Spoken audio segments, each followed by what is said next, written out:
Шурка всегда знала, что она не красавица. Еще в садике воспитательница Лариса Васильевна, подруга матери, глядя на нее с сочувствием сказала: «Ну надо же такой уродиться!» Сестренка ее двойняшка, как кукленочек, а Шурка все ужасы рода собрала. И рот большой, как у дяди Васи, и шея короткая, как у тети Нюры, а волосики по одной сосчитать можно. Сейчас-то она не понимает, что шансов замуж выйти нет. Может, поправиться еще? Не поддержала повар Ирина Фатеевна. Нет, это уже с чем уродился, тут не исправишь. Этот разговор Шура никогда не забывала. И когда родители со всей снисходительностью говорили: «Ты ж моя красавица», она понимала, что это из жалости. Ольга у них красавица, а она так, ужас семьи. А Ольга, наоборот, понимала свое льготное положение, пользовалась красотой и обаянием. У кого угодно могла выпросить все, чего она хотела. А к Шурке так и вовсе относилась как к человеку второго сорта. И если им платье покупали, то сначала Ольга выбирала, а Шуре уж что достанется. Да и зачем ей, ведь ее и так уже не украсишь ничем. Не напрямую говорили в обход, но Шуре было все понятно. Она плакала и причитала: «Все своей Олечке, а мне? Она же и так красивая, зачем ее украшать? А мне всегда уже что осталось?» Ольга за спиной у родителей показывала язык. Шурка плакала, ее жалели, а платье все равно оставалось у Ольги. Если платье покупали одинаковое, Ольга устраивала скандал. «Не стану носить, как у этой уродины!» И не носила, не примеряла даже. В школе на то, что Шурка некрасивая, никто внимания не обращал. Она училась хорошо, была честной и справедливой. У нее было много друзей, потому что она надежная. Ольга же, привыкшая, что все ей даром достается, не особенно напрягалась. Домашнее задание списывала перед самым уроком, ябедничала, если ей было это выгодно, и любая шалость ей прощалась. Друзей у нее было хоть отбавляй, с ней было весело и беззаботно. Позволить себе влюбиться Шура не могла, а потому дружила с мальчиками на равных, играла с ними в футбол, слушала их рассказы о неудачной любви, давала советы. В компании парней она была таким же парнем. Ее не замечали, в любви не клялись и домой не провожали. Ольга, напротив, сильно развитым женским началом. Мальчишкам даже в голову не приходило позвать ее погонять с ними мяч или пожаловаться на неверную подругу. В нее влюблялись, страдали, просили о свидании, а она пренебрегала мальчишками из своей компании, любила старшеклассников и новеньких. Когда Кирилл впервые пришел к ним в компанию, Ольга сразу поняла, что из-за нее. Иначе какой смысл парню из другого района тащиться каждый вечер во двор их школы? Они познакомились случайно на городском мероприятии. О нем говорили, что у него высокопоставленные родители и что он готовится к получению золотой медали, спортсмен, красавчик. В общем, все то, чего и добивалась Ольга. Она сразу взяла его в оборот, кокетничала, вздыхала, применяла женские чары.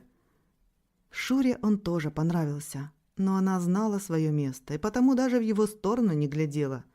Когда Кирилл впервые напросился проводить сестер домой, Ольга обрадовалась. Она шутила, смеялась, использовала все свои уловки. Возле дома, когда Шура, чтобы не мешать влюбленной паре, ушла, Кирилл тоже попрощался и спешно покинул влюбленную в него Ольгу. Когда подготовка к экзаменам не позволяла Шуре встречаться с друзьями, Кирилл и вовсе пропадал. Только Ольга вела привычный образ жизни.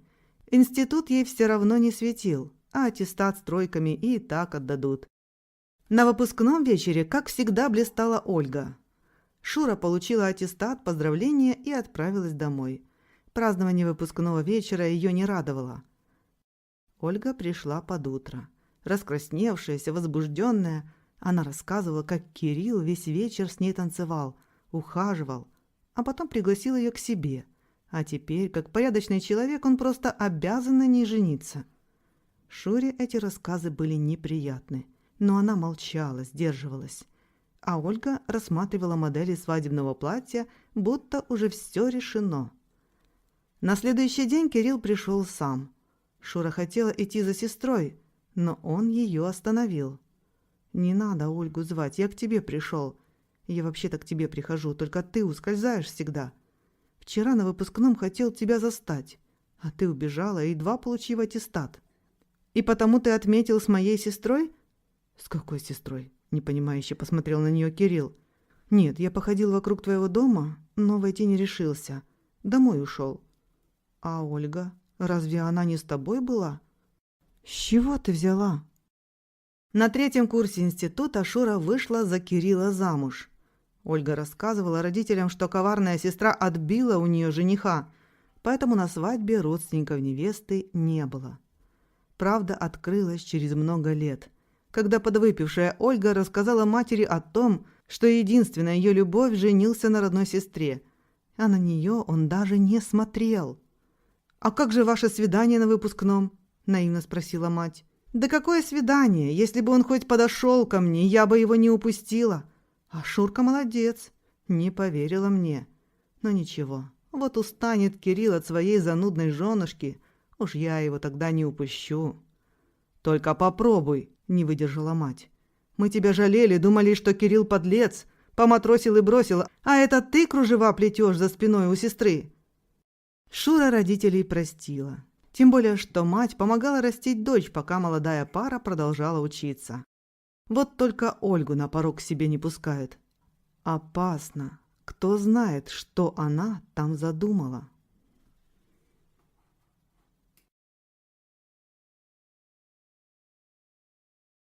All right, everyone's presentations are done. Nick, the manager, said as he tried to move the discussion forward. Excuse me, I haven't. I recently found out something. Nick interrupted me and began to speak. There's apparently someone in this department who didn't graduate high school and is just a part-timer. Meetings should be for employees only. Absolutely right. His lackey, Mike, of course, agreed with Nick. I'm leaving. After leaving the meeting room, I started to shut down my computer. I noticed that an email had arrived, not in my personal inbox, but in the company's shared email. Thinking, there's no point in speaking up, no one will listen, I went home quietly. The next day, I heard a commotion from Nick's desk. He was staring at his computer screen, his face pale. Nick? Is something wrong? Mike looked at the screen with him. And he turned even paler than Nick. Why is he so angry? Knowing the reason for Mike's distress, I thought to myself, serves them right. My name is Adam. My mother passed away when I was in the 9th grade, and I was raised by my father. Well, you could hardly call it being raised. After my mother passed, my father changed. He drowned his sorrows in alcohol, and though he still went to work, he squandered our living expenses on horse racing. Because of that, I had to start working part-time as soon as I entered high school. Every month, I went to the convenience store with bills in hand that couldn't be auto-deducted from my father's account. Even though I endured it because I didn't want to be alone, I reached my limit in my 2nd year of high school and dropped out. I found a live-in job at a distant inn. Thank you for everything. The day I left home, my father, still staring at the TV, spoke. Take care. That was our last conversation. Back then, 18 wasn't the age of majority, so I needed my father's permission to work, and I couldn't hide my place of employment. Yet, my father never visited me even once. I kept working just to survive, and before I knew it, I was 42. Years of hard work paid off, and I was transferred to the headquarters. I was thrilled to be recognized by the company, as I thought I'd be working in the field until retirement due to my lack of formal education. Listen up. Our work can change the future of our employees. Don't drag us down. On my first day after the transfer, Nick, dressed in an expensive suit, spoke sternly. There was a reason for this. Our inn was located in a prominent tourist destination, known so well that everyone in the state could sing its commercial jingle. At its peak, we had 5 locations within the state. But that was long ago. Due to financial difficulties and aging facilities, only the place where I had worked for many years and the original establishment remained. I was prepared to lose my job anytime, but now there was a glimmer of hope. With the rise of social media, the tourist area where the inn was located started gaining attention again. Depending on how hard the sales department, where I was transferred, worked, we could either thrive or be forced to give up this prime location to the new hotel chains continuously popping up. For Nick, who had switched careers from another industry to strengthen our sales, this was a battle he couldn't afford to lose. I understood why he had to be strict. "I will do my best." Nick sneered at my enthusiastic declaration. "Did you not hear what I said?" "I'm sorry." I thought I was listening carefully. Out of habit from years of customer service, I apologized reflexively, though I had no idea what had offended him. Someone was watching me with a smirk. In this department, there are those who are expected to excel and those who have been shoved here because they have nowhere else to go. You are the latter. It was Mike, the section chief. He's 7 years younger, at 35. But he was called to headquarters much earlier than I was and had been moving around within the headquarters ever since. I'm not jealous, but I can't accept that he's my boss. Graduating from a prestigious university, he has an unusually high pride and caused many problems as a newbie, making things very difficult for me when I was the front desk leader. When I found out Mike was transferred to the sales department a month before me, I was disheartened. Mike is right. With just a middle school diploma, there's not much you can do.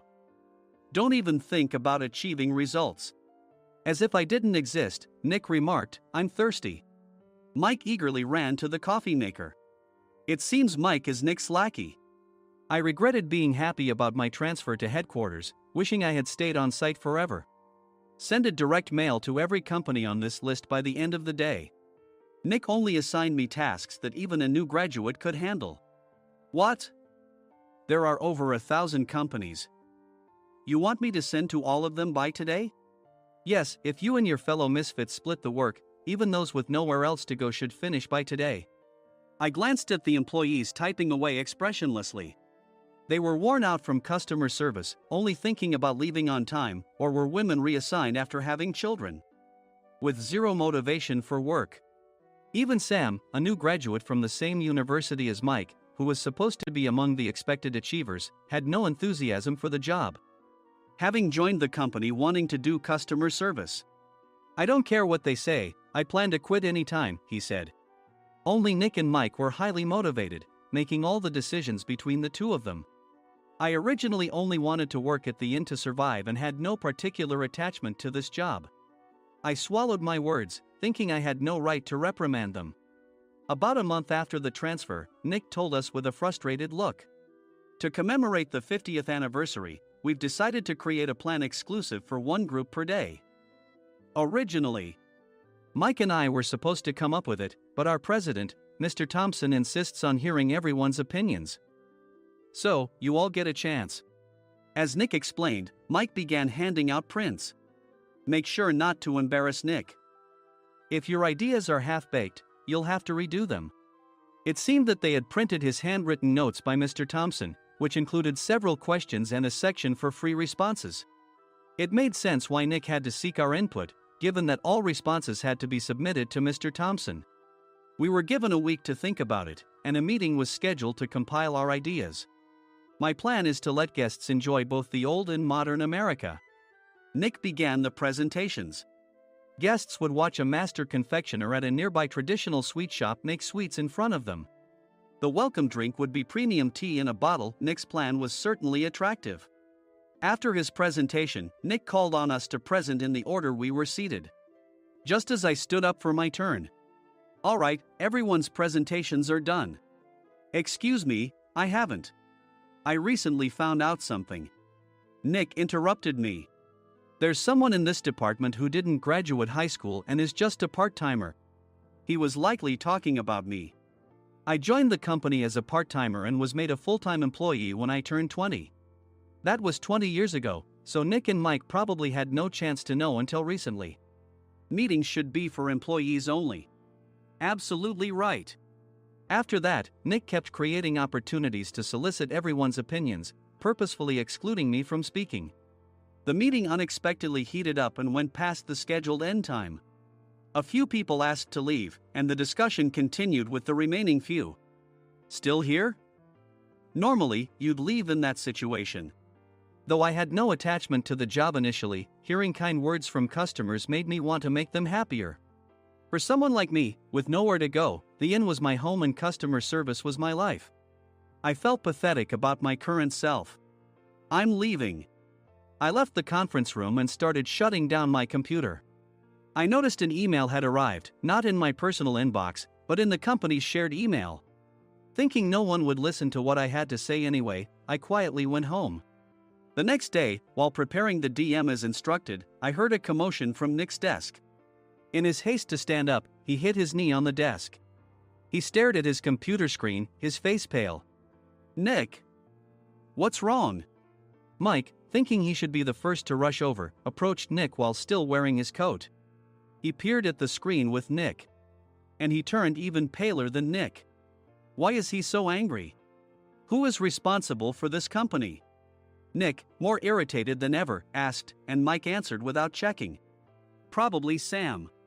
Sam wasn't there because he was attending a morning training session for new hires. Nick gave up on getting angry and returned his gaze to the screen. They were looking at an email that arrived right after the end of the working day yesterday. Apparently, no one, including me, had checked it before leaving. The email was from a large company that used us for their annual employee trips. The president and executives of that company also frequently used our services personally. President of the company, Mr. Mason himself, had declared that neither he nor his company would ever use our services again. Well, some companies cancel their employee trips or stop using our services due to financial struggles. Let's just move on. Mike kept wiping the sweat from his forehead with a handkerchief. Knowing why Mike was so agitated, I quietly watched their interaction. Do you know how much revenue we get from that company?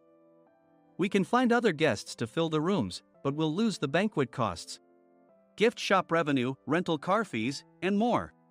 Moreover, the gifts were supposed to be prepared by the traditional confectionery shop involved in Nick's proposed plan. If it's known that we incurred such a huge loss at this critical time, Nick's position in the company would be jeopardized. Nick took a deep breath, seemingly trying to calm himself. All right, Mike. Go to New York right now and apologize to Mr. Mason. What? You're coming with me, right? I have urgent work to do. I trust you, which is why I'm entrusting this to you. Please. Mike, believing Nick's sincerity, agreed with a determined look on his face, saying, yes. That's Nick for you. Even if Mike went to apologize, Nick would shift all the blame onto him if the client didn't change their mind. Well, it was Mike's fault to begin with, so it served him right. About 3 hours later, Sam answered a call from somewhere and repeatedly apologized, saying, I'm very sorry. Everyone watched to see what was happening. After ending the call, he informed Nick with a weary tone. When Mike arrived at the client's company, he only made things worse, further infuriating Mr. Mason. He was demanding, get his boss here immediately. It was no wonder Sam was exhausted, dealing with such a call right after returning from training. What is that idiot doing? All right, Adam, you're coming with me. If sacrificing Mike didn't work, then I must be next. Normally, I'd want to refuse at all costs, but I saw an opportunity in this situation. If I can be of assistance, I'd be happy to join you. I immediately followed Nick, and we flew to New York. When we introduced ourselves at the reception, it became clear how serious the situation was, as the receptionist personally escorted us to the president's office. Angry voices leaked through the door, making both Nick and me uneasy. Excuse me. I'm Nick, the supervisor. I understand my subordinate has caused you trouble, and I deeply apologize. Nick, with his experience in the corporate world, knew enough to offer an apology before excuses. However, his customer service skills left much to be desired. I sighed as I saw Mike trembling like a small dog in the corner of the room. What kind of training are you giving your subordinates? Mr. Mason glared at Nick with a red face. The intensity of his gaze made even Nick take a step back. Regrettably, I joined this company only 2 years ago and was unaware of Mike's issues. I should have identified his shortcomings sooner. Indeed. I should have realized sooner. No sensible person would come to apologize and then give a lengthy presentation on the drawbacks of not using their in. Nick froze, his mouth slightly open. Suspecting the worst, I picked up the documents that had fallen to the floor. It seemed Mike hastily prepared these documents on the plane, listing the disadvantages. Disadvantage 1: if you change the venue for the company trip, employees might suspect it's for cost-cutting reasons. leading to a negative impression. Reading it aloud half-jokingly, Nick snatched the papers from my hand and checked the contents with a furious expression. Among the stack of documents was a receipt from a nearby convenience store's copy machine. I felt a pang of dread, hoping he hadn't shown the receipt as well. What do you think he said when I asked what kind of nerve he had to do this? I'm very sorry. Faced with the dire situation, Nick must have thought there was nothing left to do but apologize. In a voice smaller than I'd ever heard from him, he uttered words of apology. He said, "I'm a Harvard graduate. I don't believe I said anything wrong." Mike! What have you done? Forgetting his plan to pin the blame on Mike, Nick yelled loudly, even in front of Mr. Mason. "I didn't do anything wrong." "You're still saying that? Look at him." Mike pointed at me with a shaking hand. "I was assigned to headquarters in my 20s and now I'm a section chief. This guy only made it to headquarters at 42. Everything I've done proves I was right. So why are we losing the contract?" Having said his piece, Mike collapsed to the floor. "Of course. You were sent there because you had nowhere else to go." Mike never expected to hear such words from someone he looked down upon. He lunged at me, and Nick hurriedly stepped in to stop him. "Mr. Thompson told me Mike is a quick thinker, and to take good care of him." There's no way he was pushed aside. "Don't make things worse here. He didn't say quick thinker, he said only quick-witted, didn't he?" I don't remember that part. I recalled the many troubles Mike caused when he was a newbie. When Mike was on the front line, his pride was so high that he never apologized to customers. Customer service, especially in our job, doesn't work alone. It brings both good and bad situations. If the front staff or housekeepers made mistakes, or the cleaning company didn't properly clean a room, one had to apologize to the customers regardless of personal fault. Mike, in such situations, would never apologize, insisting he wasn't at fault. This often angered customers, and as the front desk leader, I frequently had to apologize on his behalf. He caused complaints and disrupted operations, which is why he was quickly moved to headquarters. In departments where he didn't interact directly with customers, his quick thinking was beneficial and things went well. But it seemed his flaws were starting to show. Corporate reservations are supposed to be entered into the system by the sales representative. But a quick check yesterday revealed that more than 10 items were missing from the client's reservation. The handover document clearly stated what needed to be prepared. Why didn't you enter it into the system? Why do we have to give them special treatment? Filling rooms near the banquet hall, setting up all the food in advance. Specifying the brand of wine, they're too demanding. No wonder he always angered customers, I thought, feeling a headache coming on.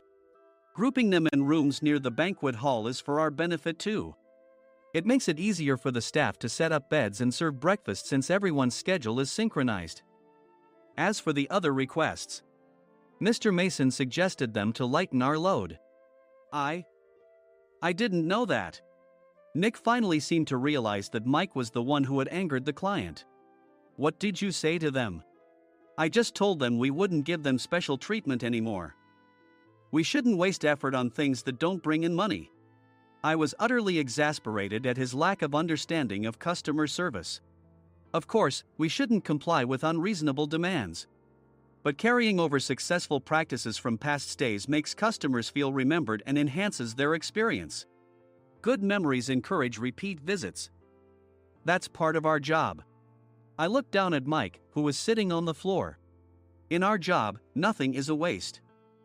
Mr. Thompson likely moved you to the sales department, hoping you'd finally understand this. How do you think he feels now that you failed to meet his expectations? Mike, tears in his eyes, fled the president's office. I was amazed he still hadn't apologized. You have it tough, Adam. It's okay, we're all employees of the same company. I deeply apologize for this disrespectful incident. Especially after all the care you've shown us.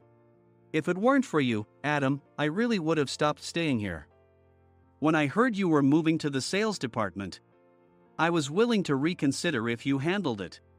Seeing us talk so amicably, Nick's face contorted. Do you two know each other? Adam's service is excellent. I always requested him specifically. Normally, we don't accept specific staff requests, but we made an exception for Mr. Mason, adjusting my shifts accordingly. He had personally stayed at our hotel just before my transfer, and during casual conversation, I mentioned, "I'm moving to the sales department soon." If I hadn't told him then, things could have been much worse. "Please continue to take care of us. I look forward to it." On the return flight, Nick awkwardly offered me a can of beer. It's still working hours. Of course, I had no intention of forgiving him for a single beer. Nick might try to pin everything on Mike and avoid any consequences. While pondering this, a startling fact came to light. "Nick, the tea bottles for the plan have arrived." I handed Nick a bottle labeled with our inn's name. "They look good." "What are you talking about?" "These are plastic bottles. I had assumed we would use the trendy, high-end bottling tea. But what arrived were ordinary plastic bottles of tea with customized labels. The only unique aspect was the label, which had the inn's name, making it look customized. Upon further investigation, I discovered that a substantial amount of money was set to be paid to the tea company. It was priced like bottling tea. Does this plastic bottle really cost $100 each? The tea inside is specially blended for us. The extra cost is for that. Wouldn't it be better to use another tea company? Or is there a specific reason we must use this one?" As Nick continued to make excuses, I showed him a printed email. I informed the tea company's president, Mr. Mitchell, that we discovered irregular payments and he confessed. He said you two were high school classmates and planned to split the extra money. That idiot. Why did he confess? That's not important. You should worry about yourself. This could turn into a police matter. Opening the bottle cap, I suggested. How about calming down with this tea? It supposedly has a relaxing effect. Nick drank the tea frantically. In the following days, decisions were made about their fates. Mike was reassigned to the General Affairs Department, with no chance of transfer or promotion, as per Mr. Thompson's orders. As for Nick, since the payment to the tea company hadn't yet been made, he narrowly avoided legal trouble.